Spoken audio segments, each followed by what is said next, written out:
ଆପଣଙ୍କ ଘର କୋଉଠି? ପାରାଦୀପ ଜିଲ୍ଲା ବ୍ଲକ? ଆଚ୍ଛା ଆଚ୍ଛା ଆପଣଙ୍କର କଣ ଡିଜିଜ ହେଇଥିଲା କି? ବିପି ହେଇଥିଲା, ଗ୍ୟାଷ୍ଟ୍ରିକ୍ ହେଇଥିଲା, ଆଉ ଗୋଡ଼ ସବୁ ଆଣ୍ଠୁ ଗୋଡ଼ ସବୁ ପେନ୍ ହେଇଥିଲା। ଆଚ୍ଛା ଆଚ୍ଛା ଆଗରୁ କୋଉଠି ଦେଖେଇଥିଲେ ମେଡିକାଲ? ଡକ୍ଟର ପାଖରେ ଦେଖେଇଥିଲି।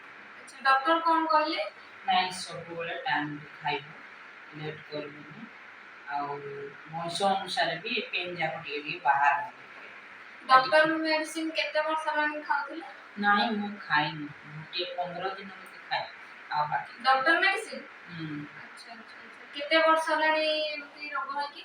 ହେଇଗଲା 8 ବର୍ଷ ହେଇଯିବ? ହଁ, ଏତେ ଓଭର ପେନ୍ ନୁହେଁ, ଟିକେ ଟିକେ ପେନ୍।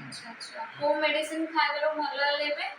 ଏବେ କୋକୁନାନି, amla juice, aloe vera juice, moringa, calcium, multivitamin. ଆଚ୍ଛା କେତେ ଦିନ ଖାଇଛନ୍ତି ଭଲ ହେଇଛନ୍ତି? 21 ଦିନ କେତେ ଖାଇଲି। ମାତ୍ର 21 ଦିନ ଖାଇଛନ୍ତି, କମ୍ପ୍ଲିଟଲି ଭଲ ହେଇଛନ୍ତି। 12-13 ଦିନ ଭିତରେ ମତେ ବହୁତ ଭଲ ଲାଗିଲା ତ ମୁଁ ଅନୁଭବ କଲି।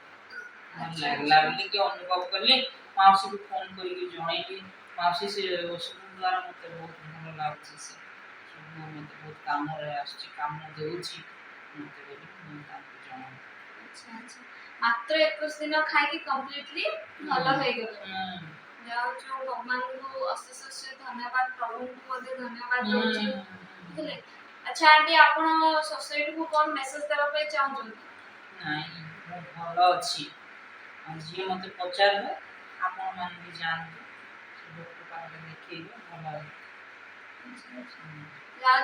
ଆଣ୍ଟି ଆପଣ ବି ବିଶ୍ୱାସ କରି ଖାଇଛନ୍ତି ଏଇ ନୋରିଶର ପ୍ରଡକ୍ଟ, ବିଶ୍ୱାସ କରି ଖାଇଥିବାରୁ ଆପଣ ବି ଭଲ ହେଇଛନ୍ତି, ବହୁତ ବହୁତ ଧନ୍ୟବାଦ ଆପଣଙ୍କୁ ମଧ୍ୟ, ଆପଣ ଆମ କଥା ମାନିକି ଖାଇଥିବାରୁ ଧନ୍ୟବାଦ।